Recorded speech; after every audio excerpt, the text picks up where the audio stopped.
Alright, let's continue with our discussion of conditional probability. But first, another sign in my classroom: no outside food or drink in the mathematics theater. Just like they say at some movie theaters, although everyone breaks the rule, or at some restaurants. But then I had this further comment, and by the way, my snack bar is out of stock. Sorry for the inconvenience, meaning they couldn't buy stuff off me either. However, I did provide lots of food. After Christmas and after Easter, I'd buy all sorts of chocolate on sale. And because Kellogg's was the commercial sponsor of our school, you might say, I asked them for free food, and I got all sorts of goodies for the chess club.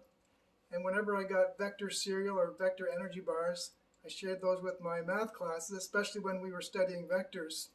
So despite what I said, there was always lots of food in my classroom.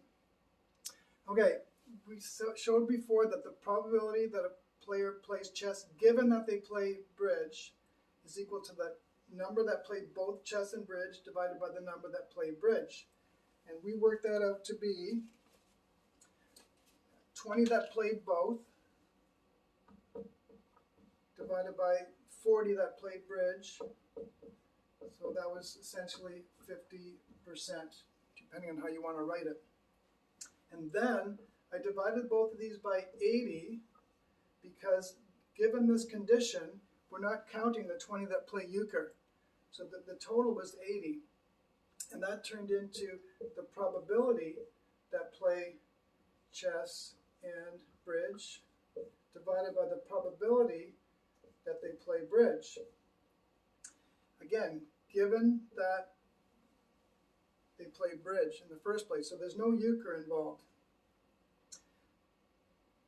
However, this, just by looking at it, could include euchre, depending on how you interpret those. So I could have divided both of these by 100, and then it would include the entire Venn diagram. But these numbers cancel, so it doesn't really matter which way I do it. So let's look at it two ways. Let's say I was considering only chess and bridge. So then the probability that play chess and bridge is 20 out of 80.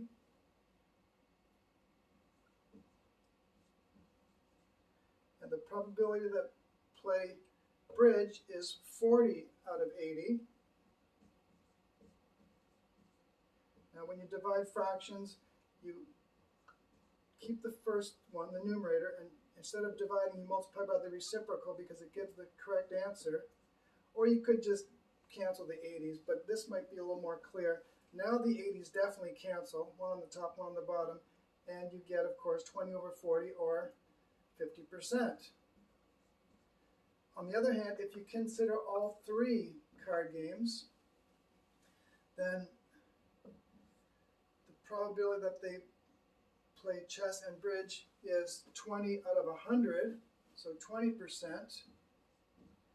And the probability that they play bridge is 40 out of 100, so 40%. So again, you get 50%. So it doesn't matter if I divide by 80 or 100 here, you get the same results. However, you need to understand which sample space those are referring to. And in general, it could be all three of them. But you get the answer. Same answer, no matter which way you look at it. So I just wanted to clarify that. Next, we'll do some exercises.